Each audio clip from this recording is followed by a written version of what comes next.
데살로니가전서 2장 1절에서 4절까지입니다. 2장 1절에서 4절까지 우리 한 목소리로 함께 읽겠습니다. 형제들아, 우리가 너희 가운데 들어간 것이 헛되지 않은 줄을 너희가 친히 아나니, 너희가 아는 바와 같이 우리가 먼저 빌립보에서 고난과 능력을 당하였으나 우리 하나님을 힘입어 많은 싸움 중에 하나님의 복음을 너희에게 전하였노라.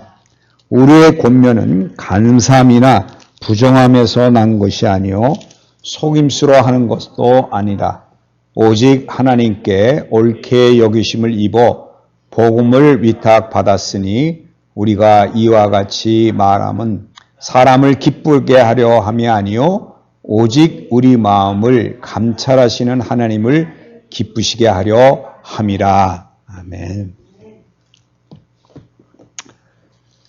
제가 인터넷에서 요새 조금 재밌는 얘기가 하나 있죠. 어떤 분이 이제 사과문을 하나 올렸어요. 사과문을 하나 올렸는데 어떤 사과문을냐, 심심한 사과를 드립니다라고 했어요. 그랬더니 그 댓글을 단 사람이, 아니 뭐가 심심하다는 거냐, 사과가 심심해서 어떻게 되느냐, 그러니까 심심하다, 그러니까 무료하다는 뜻으로 성의 없다, 이제 그렇게 한 거로 이제 이 사람들은 했는데, 사실 여러분은 다 아시죠? 심심하다는 게 마음속 깊은 곳에서 우러나온 사과다. 이게 한문이거든요. 근데 한문을 잘 모르고 뜻을 모르니까 그저 자기네들이 아는 단어는 심심하다는 그거밖에 없으니까, 이게 참, 저는 그걸 보면서, 야, 우리가 모르면, 제대로 알지 못하면 어떤 단어가 있을 때 그 단어라든가 또는 문장을 읽을 때 이런 일이 있을 수 있겠구나. 그래서 우리가 말씀을 제대로 배워야 된다 하는 생각이 들었어요. 근데 그런 얘기를 했더라고요. 이게 조사한 결과에 의하면은 우리나라 기본 문맹률은 1%랍니다. 그러니까 우리나라 전 인구 중에 글을 모르는 사람은 1%밖에 안 된대요. 그런데 문장의 뜻을 제대로 모르는 실질 문맹자는 75%래요. 그러니까 우리나라 말도 이제는 애들 보면 뭐 생략하는 거 많잖아요. 저도 모르는 말이 너무 많아가지고 생략하는 것도 많고 그런데, 그리고 그 뜻이 뭔지도 모르잖아요. 그러니까 이런 문맹자들이, 실질적인 문맹자들이, 나도 사실 문맹자에 속하는 거예요. 왜냐하면 현대의 애들이 말하는 걸 도저히 알아들을 수가 없으니까. 특별히 저 센터에 나가서요, 애들이 얘기하는 거 들으면 쟤네들이 무슨 얘기를 하는지 통할 수가 없어요. 또 요즘 애들은 주로 하는 게 뭔지 아시죠? 욕이 입에 붙어 있습니다. 욕이 빠지면 대화가 안 돼요.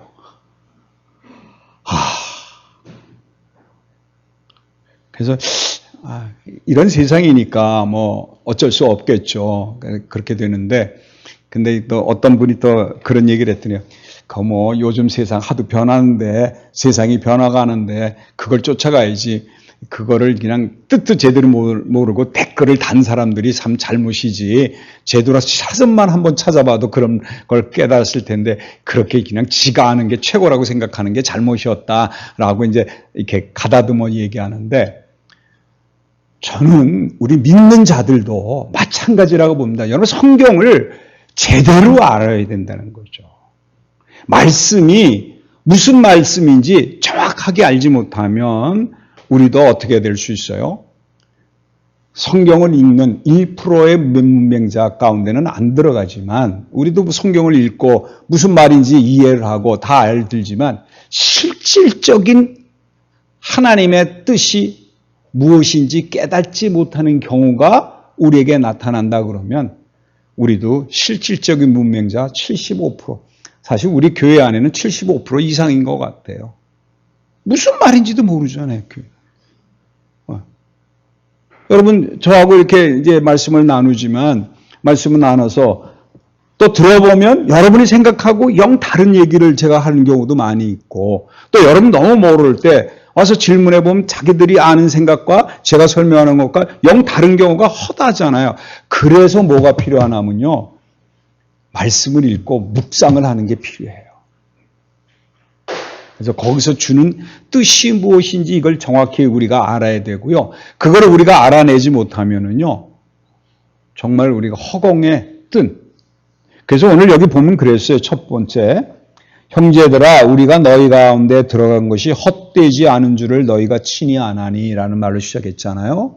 그러니까 여기서 사도 바울이 지난주에 말씀을 드렸습니다마는 그들이 사도 바울이 전하는 말씀을 누구의 말씀을 들었더라고요? 하나님이 하시는 말씀으로 들었다.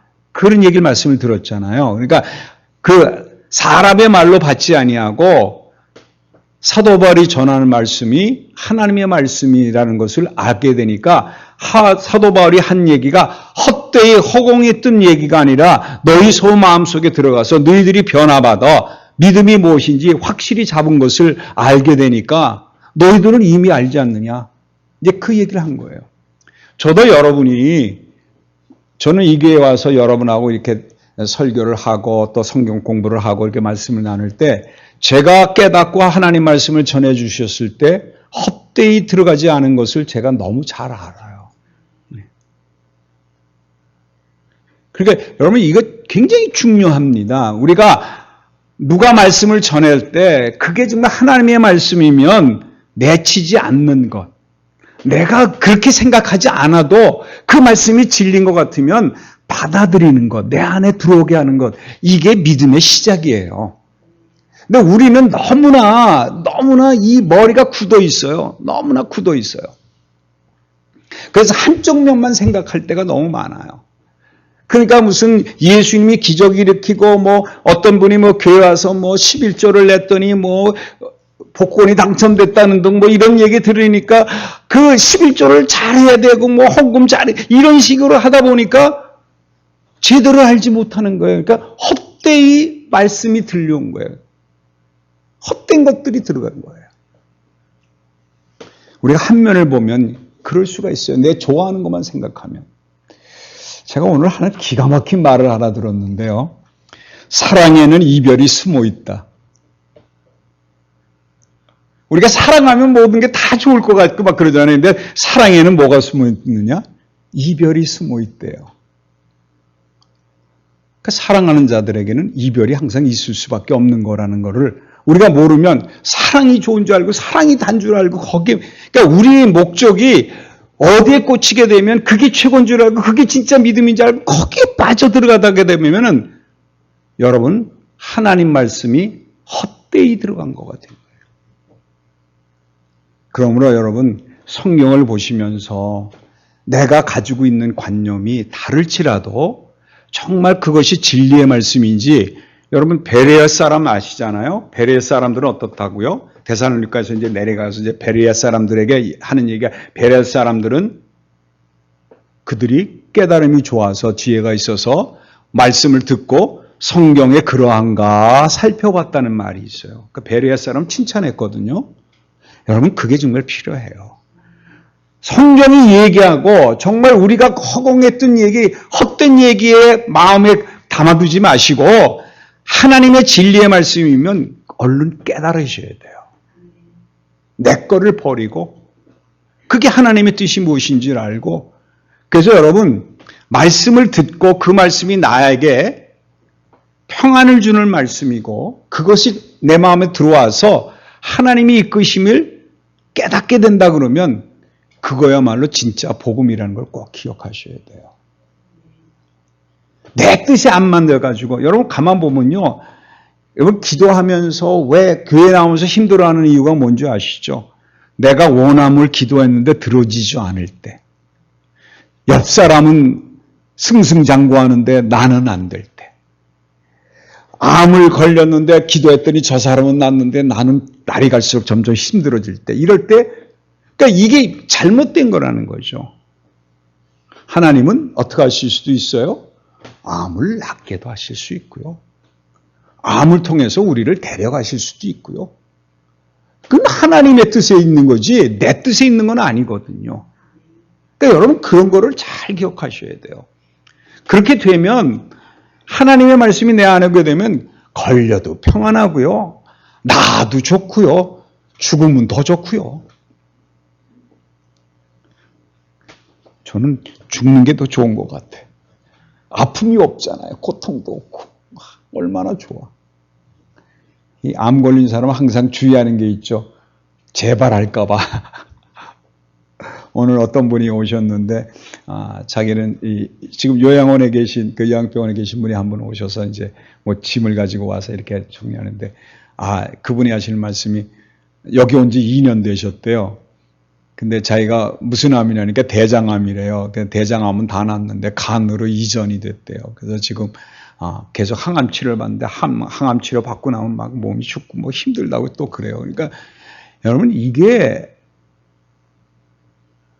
저는 이게 꼭 하나님이 어떻게 하시는가 하는 거에 마음이 있다 그러면 그래도 좋고 이래도 좋고 기쁨이 충만할 수 있지만 되면 되면 기쁘고 안 되면 슬프고 고통 속에 살게 되는 것은 내가 헛된 복음을 받아들여서 그렇다는 걸 기억하셔야 돼요.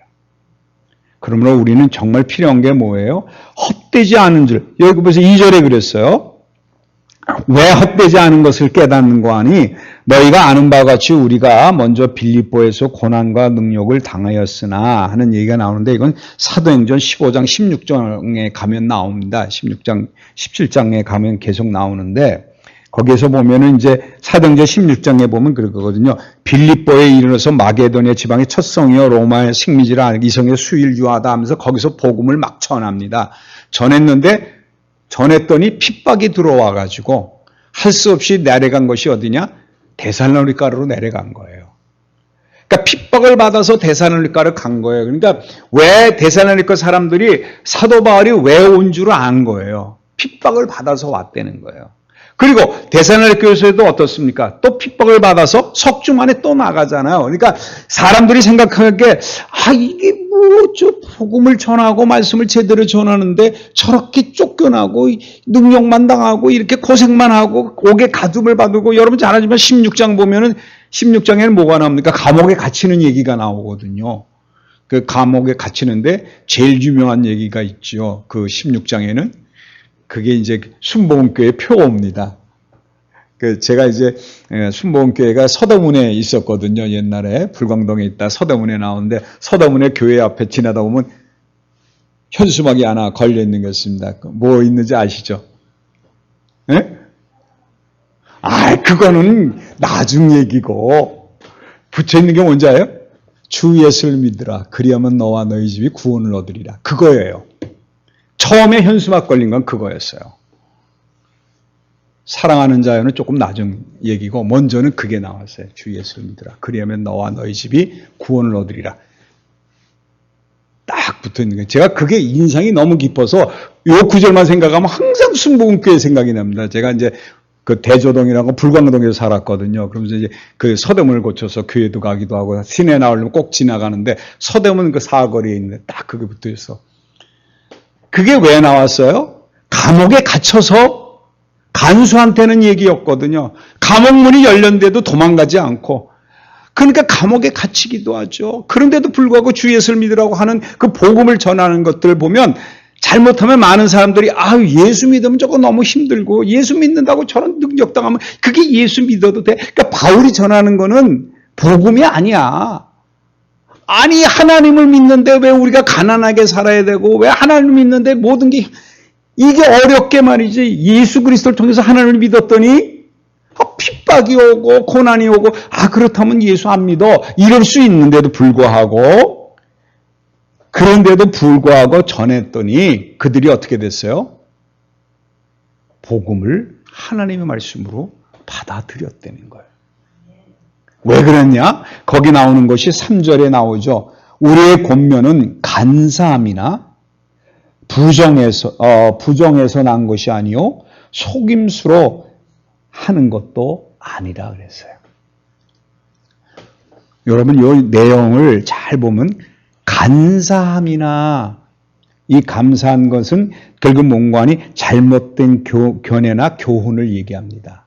이 간사함, 요게 이단들이 제일 잘 쓰는 방법이 간사함입니다.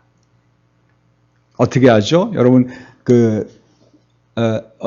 어디야, 옛날에는 몰몬교 사람들, 몰몬교가 뭐죠? 마릴 성도 거기죠. 예. 그 사람들 둘씩 짝지어가지고 여호와 증인인가 그 사람들? 또 다른가요? 그게? 하여튼 어쨌든 관계없어. 똑똑 두들겨 와가지고 성경 대밀고서는 이거 아느냐고 그럼 뭐라 그러면 당신이 잘못 알고 있다고 이렇게 요런 게 간사함이에요. 그러니까 이 간사함이 여러분 잘못하면 우리도 그런 거를 할 수가 있어요. 일이 안 되고 그럴 때 예수 믿어봐. 예수님이 다 해결해 주셔. 요런 게 간사함이 될 수 있습니다. 조심하셔야 돼요. 왜? 그분이 그 믿음 가지고 그 문제가 해결이 되면 교회 잘 나올 것 같습니까? 그렇지 않아요. 만약에 그 문제를 듣고 해결이 안 되면 어떻게 돼요? 원망하고 떠나요.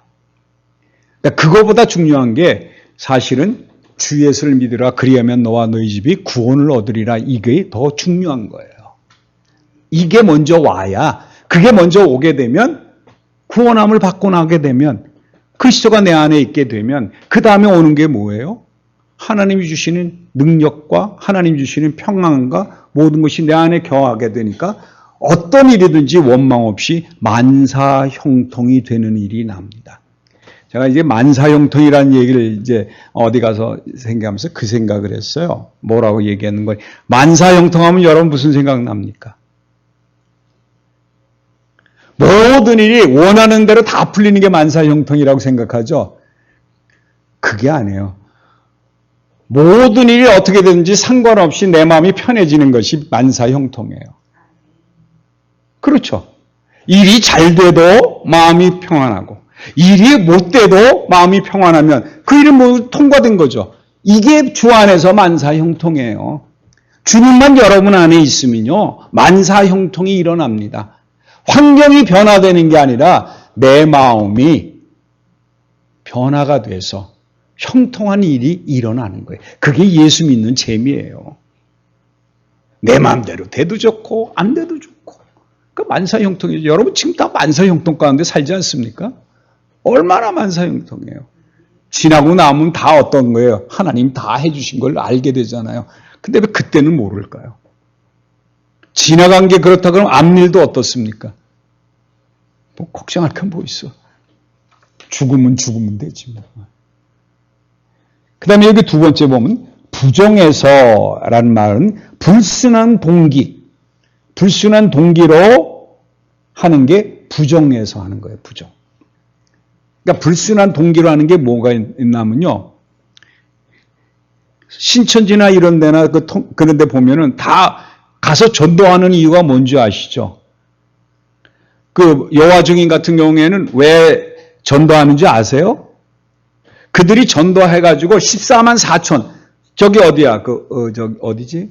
신천지도 14만 4천에 맞춰야 자기네들이 올라갈 수 있다고 생각하기 때문에 하는 거예요. 그러니까 누구를 위해서 하는 겁니까? 그 사람의 생명이 귀해서 하는 게 아니라 내가 구원받기 위해서. 내가 하늘나라의 어떤 그 자리를 차지하기 위해서. 그래서 그 신천지 같은 경우는 그렇죠. 몇 명 모집하면은 이 자리가 자꾸 올라갑니다. 시험 보고 해서 올라가요. 올라가가지고 나중에 어떻게 되느냐, 이 사람들이 생각하는 게 지금 뭐 각 곳에 그 지역장이라는 게 있잖아요. 그거 하나 맞는 거예요. 그래서 이 신천지에서는 무슨 생각까지 하는 거니? 자기가 올라가 보면 이 다음에 예수님이 뭐 오셔가지고 만약에 뭐 문선명인가 하여튼 누군가가 안 죽으니까 그 사람이 이제 왕이 되면 우리 세상에 전부 왕이 되니까 너는 한국을 맡아라, 너는 미국을 맡아라 이렇게 왕권을 자기네들이 부여받는다고 그렇게 생각해서 지금 열심히 전도하고 있거든요. 이게 바로 뭐예요? 부정한 거예요. 그래서 죄송합니다. 이거는 뭐 제 소견이에요. 전도왕 뽑기 안 하는 게 좋아요. 그럼 전도 뭐 때문에 합니까? 그래프 올라가는 것 때문에 하는 거죠. 결국 뭐 하기 위해서? 나를 자랑하기 위해서 하는 거예요. 그건 복음을 부정하게 정하는 거예요. 내가 영광 받기 위해서 전하게 된다 그러면 그거는 부정한 거예요. 그 다음에 또 뭐라고 나와 있죠? 속임수로. 요거는 기반하고 계략을 세우는 거, 속임수로 하는 경우도 우리가 말씀을 전할 때 속임수로 전하는 경우가 많이 있어요. 아까도 잠깐 설명했지만 속임수 제일 잘하는 게 뭔가 하니 예수 믿어봐, 병 고쳐. 요거 속임수입니다, 사실은요. 저는 그 생각해요. 우리가 옛날에는요, 김용삼 씨가 이제 김용삼 씨 때만 해도, 저 때도 마찬가지지만, 최고의 목표는 어딘지 아시죠? 대통령이었어요. 그래서 김용삼 씨가 이 앞에 붙여놨다면요, 자기의 최고 목적은 대통령이라고 그걸 딱 붙여놓고 했다 그럽니다. 그 대통령이라는 것을 생각을 하고 하니까, 그러니까 이제 우리가 무슨 생각하는 거니, 하나님이 모든 기도를 다 들어주신다 그러면 모든 사람이 다 그때는 다 대통령 된다 그랬잖아요. 그럼 한국의 대통령은 하나밖에 없는데, 그럼 한 사람의 기도만 들어주신 거잖아요. 그럼 나머지 대통령 안 된 사람은 어떻게 할까요? 기도 안 들어주신 거잖아요. 저는 여러분의 기도의 응답이 어디 있는 줄 아세요? 저는 절 보면 아십니다. 여러분 저 위해서 얼마나 기도하세요? 건강하게 해달라고 기도하시죠? 설교 잘하게 성경 받게 해달라고 그러시죠? 제가 아플 수가 없어요. 하도 기도하시니까 아플 틈도 없어요. 그러니까 절 보시면 여러분의 기도 응답입니다. 여러분 기도는 하나님이 다 들어주세요. 왜? 영혼을 위한 기도. 하나님의 뜻을 따라서 하는 기도는 하나님이 들어주실 수밖에 없습니다. 그건 하나님이 우리에게 약속하셨기 때문에 그래요.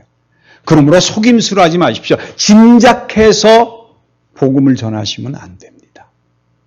내가 알고 있는 거가 다가 아니라는 걸 꼭 기억하셔야 돼요. 그래서 복음을 헛되이 받지 않으셔야 돼요. 정말 우리에게 필요한 건 뭐냐? 우리가 여기 이제 마지막에 나옵니다만은 4절에 이제 보세요. 4절에 이게 있어요. 오직 하나님이 옳게 여기심을 입어 복음을 위탁받았으니 우리가 이와 같이 말함은 사람을 기쁘게 하려 함이 아니요 오직 우리 마음을 감찰하시는 하나님을 기쁘게 하려 하심이니라 그랬어요. 목적이 어디에 있어요? 복음을 전하는 이유가 하나님을 기쁘시게 하려고 하는 거예요. 여기 그랬잖아요. 사람을 기쁘게 하려는 게 아니에요. 우리가 복음을 전하는 이유는 사람을 기쁘게 하려는 게 아니라 하나님을 기쁘게 하려 하신 거예요. 그러면 우리는 하나님의 기쁨이 되셔야 돼요. 사람에게 기쁨이 되어서는 안 된다는 거예요. 예수님이 오셔서 그랬죠. 너희들은 사람의 영광을 구하고 하나님의 영광은 구하지 않는구나 그랬습니다. 많은 사람들 속에는 자기의 영광을 드러내길 바라지 하나님의 영광을 드러내는 것을 원치 않는 경우가 많이 있습니다. 이름은 갖다 대죠. 하나님이 하긴 하지만 은근히 더 붙여서 자기도 올라가고 싶은 마음이 많은 거예요.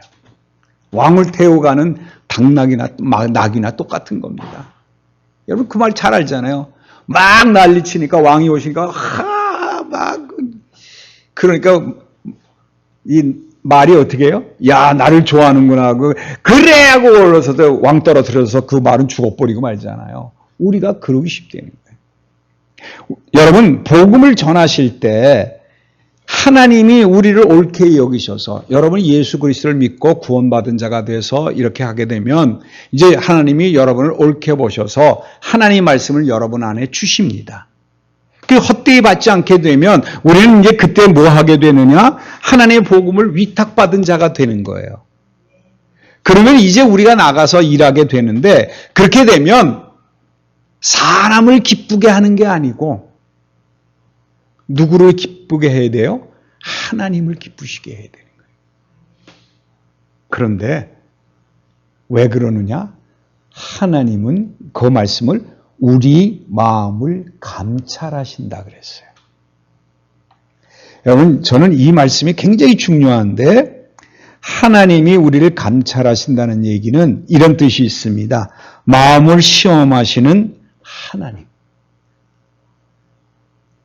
하나님은 우리를 시험하시고 계신다는 거예요. 감찰하시는데 우리에게 복음을 맡겨주고 이것이 너희들이 기쁘게 하기를 하나님을 기쁘게 하냐 사람을 기쁘게 하시느냐 이것을 하나님이 우리를 살펴보고 계시기 때문에 그렇다는 거예요.